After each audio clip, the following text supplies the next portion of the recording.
नमस्कार, मैं जनमुक्ता शिवम गौतम। खबर यूनाइटेड स्टेट्स के प्रेसिडेंट डोनाल्ड ट्रंप को लेकर आ रही है। उन्होंने सीधे तौर पर कह दिया कि चीन ने जो खासकर अमेरिका और पूरी दुनिया को नुकसान पहुंचाया है उसकी कीमत अब चीन को चुकानी पड़ेगी। उन्होंने कहा है कि चीन ने अमेरिका को जिस तरीके से डैमेज किया है और साथ ही साथ रेस्ट ऑफ वर्ल्ड को डैमेज किया है वो बहुत ज़्यादा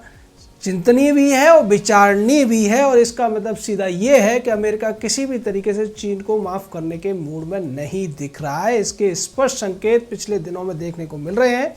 अमेरिका ताबड़तोड़ जिस तरीके से चीन के खिलाफ कार्रवाई कर रहा है उससे तो यही कहा जा सकता है कि अमेरिका किसी भी हालत में चीन को इस कोरोना महामारी के लिए जो उसने पूरी दुनिया को नुकसान पहुंचाया, पूरी दुनिया में जिस तरीके से 5,50,000 लोग मर चुके हैं और उनमें सबसे ज़्यादा जो लोग मरे हैं वो 1,32,000 लोग अमेरिका में ही मरे हैं। इस सब को देखते हुए चीन को उसकी हेकड़ी निकालने के लिए अमेरिका चारों तरफ से घेरने की कोशिशों में है। उसके तहत आज बात करेंगे किस तरीके से चीन ने अमेरिका को धमकी दी थी कि अगर उसने अपने दोनों के दोनों एयरक्राफ्ट कैरियर जो नेवल शिप हैं वो साउथ चाइना सी से नहीं हटाए तो वो उनको और उन पर उड़ने वाले विमानों को ध्वस्त कर देगा। जो दो यूएस नेवी के एयरक्राफ्ट कैरियर हैं उनमें एक निमित्ज है और दूसरा है यूएसएस रोनाल्ड रीगन। इसको लेकर अमेरिका की तरफ से अमेरिका के जो चीफ इंफॉर्मेशन ऑफिसर हैं नेवी के, उन्होंने स्पष्ट कर दिया कि अमेरिका के दोनों कैरियर अभी भी साउथ चाइना सी में है और उनको किसी तरीके से कोई खतरा नहीं है। ये अमेरिका की इच्छा पर है कि वो कब तक रहेंगे, वो अभी भी उनके ऊपर से विमान उड़ान भर रहे हैं। ये कहना है रियर एडमिरल चार्ली ब्राउन का, जो कि नेवी चीफ इंफॉर्मेशन है अमेरिका के। उन्होंने स्पष्ट कर दिया है कि ये हमें डराने की कोशिशें बेकार हैं। इससे पहले जिस तरीके से चीन की तरफ से ग्लोबल टाइम्स में एक विशेषज्ञ के द्वारा ये कहलवाया गया था कि अगर अमेरिका साउथ चाइना सी से अपने दोनों एयरक्राफ्ट कैरियर को नहीं हटाता है, उसके विमान हवा में उड़ान वरना नहीं वो छोड़ते हैं, तो निश्चित तौर पर पीएलए की तरफ से DF-21D और DF-26 नाम की जो दो मिसाइलें हैं उन्हें दागकर हम इन्हें ख़त्म कर देंगे। अमेरिकन कैरियर जो हैं, जो नेवल कैरियर हैं, एयरक्राफ्ट कैरियर, उनको अब केवल पीएलए की रहमो करम पर ही समझा जा सकता है। जवाब जिस तरीके से रियर एडमिरल चार्ली ब्राउन ने दिया और उन्होंने स्पष्ट कर दिया, उसके बाद ये दोनों कैरियर के ऊपर से करीब 11 विमानों ने साउथ चाइना सी के आकाश में उड़ान भरी और उसके बाद सीधे तौर पर शी जिनपिंग और उसकी पूरी पीएलए को समझा दिया है कि अमेरिका चीन की इस तरीके की गीदड़ भभकियों से डरने वाला नहीं है और किसी भी हालत में इस बार चीन को माफ करने के भी मूड में नहीं है। 11 विमानों की उड़ान के बाद भी चीन को चिढ़ाते हुए अमेरिका ने स्पष्ट कर दिया कि वो ऐसे ही युद्धाभ्यास करते रहेंगे। साथ ही साथ अमेरिका की तरफ से यह भी कहा गया कि साउथ चाइना सी के अंदर जिस तरीके से चीन दबदबा बनाने की कोशिश कर रहा है, दादागिरी करने की कोशिश कर रहा है, अमेरिका उसका विरोध करता है और जो दूसरे देश हैं उनके साथ भी अमेरिका खड़ा हुआ है। अमेरिका का जो ये बयान है वो दरअसल फिलीपींस और वियतनाम जैसे देशों के ऊपर चीन की तरफ से दावे किए जा रहे हैं, उनके तमाम द्वीपों के ऊपर दावे किए जा रहे हैं। और 1 से 5 जुलाई के बीच चीन ने भी साउथ चाइना सी में युद्धाभ्यास किया था जिसका वियतनाम और फिलीपींस ने विरोध किया था, लेकिन उसके बाद भी पेरासोल द्वीप से हुए इस युद्धाभ्यास से चीन पीछे नहीं हटा था, जबकि इन देशों ने कहा था कि ऐसा करने से पड़ोसी देशों के साथ चीन के संबंध बिगड़ेंगे। और उसी का जवाब देने के लिए यूएस ने भी अपने 2 नेवल शिप यूएसएस निमित्ज और यूएसएस रोनाल्ड रीगन को उतारा और उनका युद्धाभ्यास अभी भी जारी है, जो कि चीन को चिढ़ाने के लिए काफ़ी है। उससे पहले चीन ने जिस तरीके से पाकिस्तान को भारत के खिलाफ करने के लिए पाकिस्तान को 4 ड्रोन देने की बात की और उसके जवाब में भी अमेरिका ने भारत को अब स्पष्ट कर दिया है कि अमेरिका की तरफ से 30 प्रीडेटर बी यानी कि MQ-9 रीपर ड्रोन मिलेंगे, जो कि अपने आप में एक ब्रह्मास्त्र की तरह से है। और आपको याद होगा ईरान के जो एक बड़े सैन्य अधिकारी की मौत हुई थी वो भी इसी ड्रोन के हमले में हुई थी, जिसकी कीमत करीब 3.5 से लेकर 5 करोड़ रुपए तक है। और अगर इसकी मारक क्षमता की बात की जाए तो ये बेहद ही खतरनाक मारक क्षमता वाला ड्रोन है। ये हवा से हवा में मार कर सकता है, हवा से ज़मीन में मार कर सकता है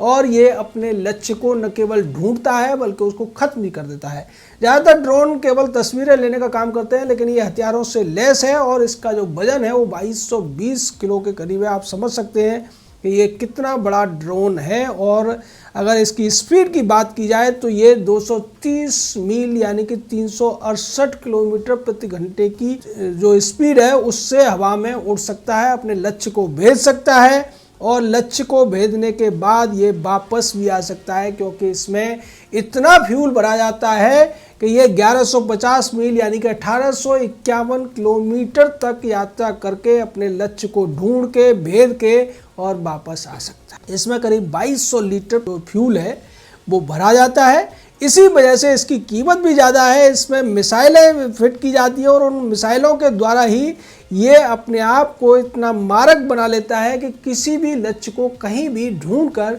ये मार सकता है।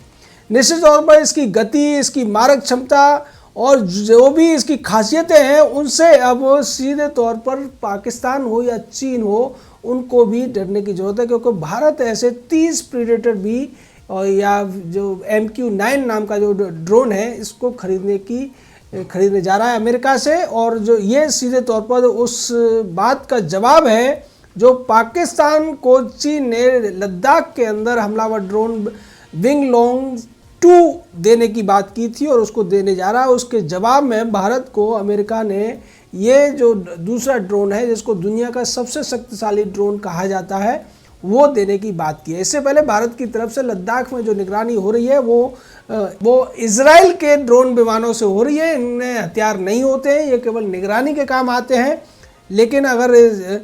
प्रीडेटर बी या MQ-9 की बात की जाए तो ये निश्चित तौर पर इसमें मिसाइलें लगी होती हैं और ये मिसाइलें हैं इतनी ज़्यादा सटीक होती हैं कि ये अपने लक्ष्य को कहीं से भी ढूंढ सकती है। और इसका अंदाजा आप इससे लगा सकते हैं कि ईरान के एक बड़े सैन्य अधिकारी को किस तरीके से एक कार के अंदर इसी ड्रोन से मार गिराया गया था। तो अगर ऐसी ताकत भारत के पास आ जाती है, ऐसा ब्रह्मास्त्र आ जाता है, तो भारत की सेना भी चीनियों के किसी भी बड़े से बड़े काफिले को उड़ा सकती है और उसके लिए किसी भी भारत के पायलट को चीन की सीमा में जाने की जरूरत नहीं है, क्योंकि इसमें किसी भी प्रकार का कोई क्रू मेंबर नहीं होता है। ये पूरी तरीके से मानव रहित विमान होता है और ये सिर्फ और सिर्फ बाहर से कंट्रोल किया जाता है, यानी कि टेक्नोलॉजी के माध्यम से चलता है। तो इसमें किसी भी प्रकार का मानव क्षति होने का भी खतरा खत्म हो जाता है। इस तरीके की ताकत भारत के पास आने के बाद चीन हो या पाकिस्तान, इनके सीमाओं के भीतर भी अगर जैसे कोई बड़ा सैन्य जमावड़ा हो रहा है या फिर आतंकवादी कैंप चल रहे हैं, उनको भी आसानी से भारत मार गिरा सकता है। और इसीलिए भारत की तीनों सेनाओं के लिए 10-10 इस तरीके के प्रीडेटर ड्रोन MQ-9 खरीदने की बात चल रही है और इसको जल्द ही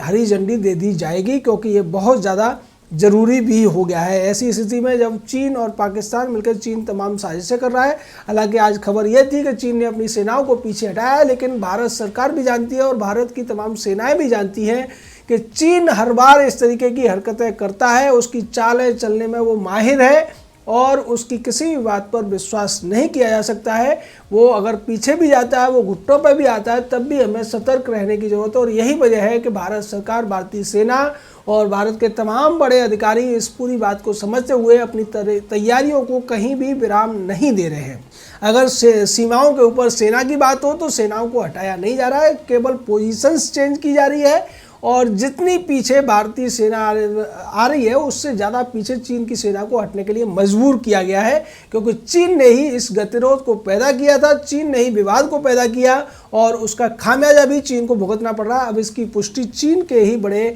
जो नेता हैं वो कर रहे हैं। मैं बात कर रहा हूँ जियानिल यांग की, जो कि चीनी कम्युनिस्ट पार्टी के नेता रह चुके हैं और ये वो व्यक्ति हैं जो थिएनवान चौक पर प्रदर्शनकारियों में भी शामिल थे। इनके पिता चीनी कम्युनिस्ट पार्टी के लीडर रहे, चीनी आर्मी में रहे। और आज इन्होंने एक और बड़ा खुलासा किया कि चीन के 100 से ज़्यादा सैनिक मारे गए थे गलवान में, जब 15 जून को एक संघर्ष हुआ था भारतीय सेना के साथ और चीनी सेनाओं के साथ में। और चीन इसको छुपा रहा है, क्योंकि चीन जानता है अगर ये खबर उसके लोगों के अंदर जाएगी, चीन की सेना के अंदर जाएगी, तो निश्चित तौर पर चीन की सेना के अंदर एक दहशत फैलेगी और उन्हें ये लगेगा कि चीन के सैनिक अपने साथ डंडे और डंडों पर तार लपेट कर गए थे, तमाम हथियार लेकर गए थे, उसके बावजूद भारतीय सेना के निहत्थे जवानों ने, निहत्थे भारतीय वीरों ने उनकी गर्दनें तोड़ी और 100 से ज़्यादा चीनियों को जन्नत की बजाय जहन्नुम पहुंचाने में भी अपना योगदान दिया। तो ये जो खबर होती है, एक बड़ी जो आजकल जो वारफेयर होता है उसके अंदर इमोशनल या आप कहें तो सेंटिमेंटल जो खबरें होती हैं उनका बड़ा असर होता है और सेना का मनोबल एक बार गिरता है तो वो लड़ने में कांपने लगती है। जैसा कि चीन की सेना के रूप में देखा जा रहा है कि वो एक तरफ अमेरिका की नौसेना को धमकी देती है, वहीं दूसरी तरफ जैसे ही अमेरिका अपने 11 विमान उड़ाता है और खुलेआम अमेरिका की तरफ से जब कह दिया जाता है कि आपको जो करना है कर लो, हमारे विमान और हमारे विमान वाहक पोत साउथ चाइना सी में ही रहेंगे, तो चीन चुप हो जाता है। उसी तरीके से भारत को भी चीन धमकाने की कोशिश करता है, लेकिन भारतीय सेना जब चीन से दोगुनी संख्या में अपनी डिवीजन उतार देती है LAC के ऊपर, तब चीन को एक धक्का लगता है। चीन की तरफ से बातचीत की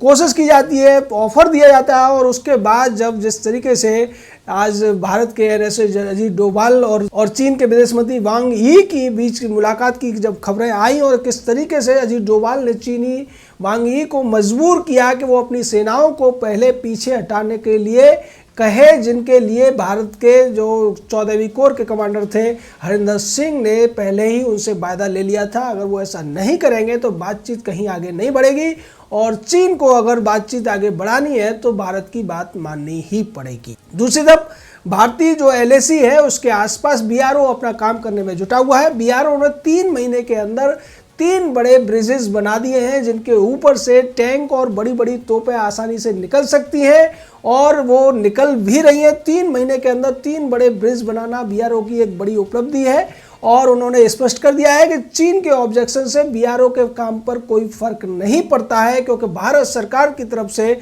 BRO यानी कि बॉर्डर रोड ऑर्गेनाइजेशन को जो भी काम दिया जाता है वो उसे राष्ट्र सेवा के तहत पूरी मुस्तैदी के साथ करती है और चीन हो या चीन का राष्ट्रपति शी जिनपिंग, उसकी धमकियों से न तो BRO के अधिकारी डरते हैं और ना ही BRO के वो श्रमिक भाई डरते हैं जो भारत के एक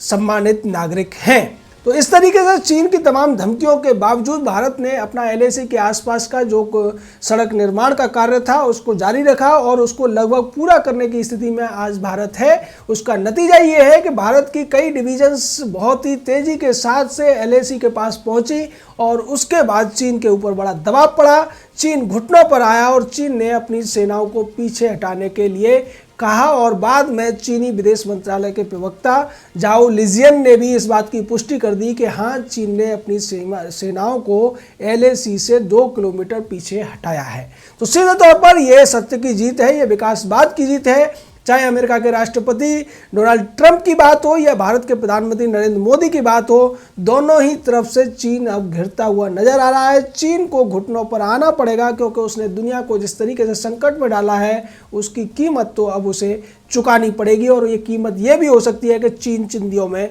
बिखर भी सकता है। जय हिंद, जय भारत।